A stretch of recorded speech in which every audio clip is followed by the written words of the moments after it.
The big brother just got a smartphone upgrade.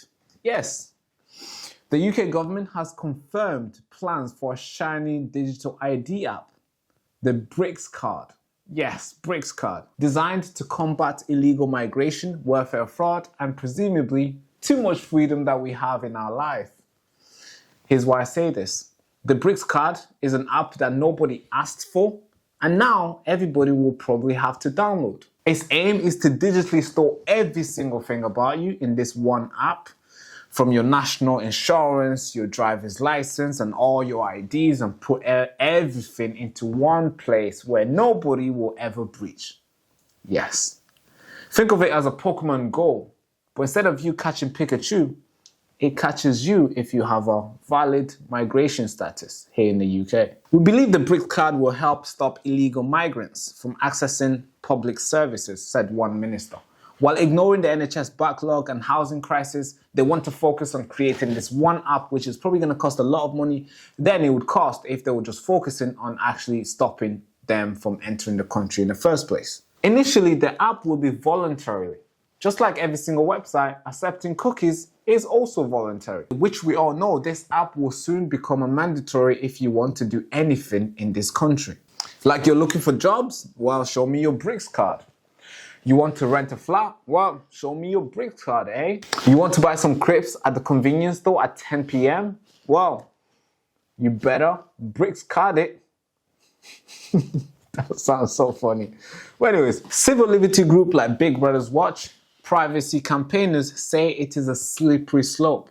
Here's a video I want you to watch. Make no mistake, what's being proposed is a mandatory universal ID system. From a privacy rights perspective, that is very concerning. So we can get into the finer points of some of Jake's proposals and what's been outlined by Labour Together in this new report. But fundamentally, this would change the nature of everyone's relationship with the state. It's not just about those who immigrate here legally or illegally. It's about all of us, and it would be putting a burden on us to prove to the state that we have a right to be here. That is fundamentally different than the Britain we live in today. It turns us into a papers, please society.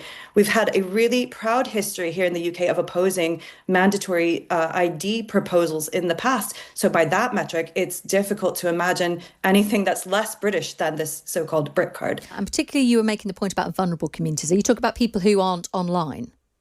Yeah, and digital inclusion means always providing for those people too. But it's not just about the people who cannot be online for various reasons. It's also, again, those of us who don't want to. We have human rights and civil liberties protections here in the UK. Again, the British people have long stood up to any efforts towards mandatory ID.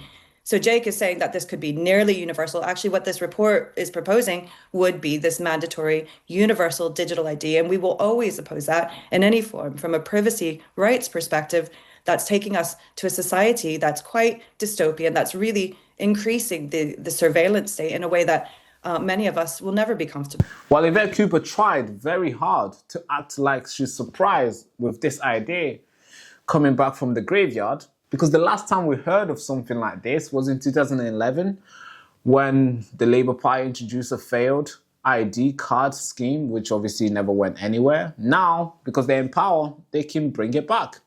Here's Dr. Gillen on this report, I'm quoting. The government's logic is simple. If we track everyone, then technically we have tracked the bad ones too. It's like burning your house down to make sure there's no termites. End quoting. Of course, supporters of the Labour Party says it will make life easier and, I'm quoting, streamline public services. Although critics argue that if the government want to streamline anything, they could start by making the NHS waiting line a bit shorter. But it seemed like they would rather go out there and talk to companies and develop an app and do all this long stuff just to make sure all your information are on there. Then they can stop the illegal migrants. Well, that's the logic here. So, as the BRIC cards make your way into your phone, eventually your soul, just remember, there's one thing says about British freedom than scanning a QR code to prove that you belong here. And it's Baraka, and I'll keep you updated on this topic, assuming that we're allowed to still broadcast news without showing our digital IDs as well. Thank you. I'll see you on another one.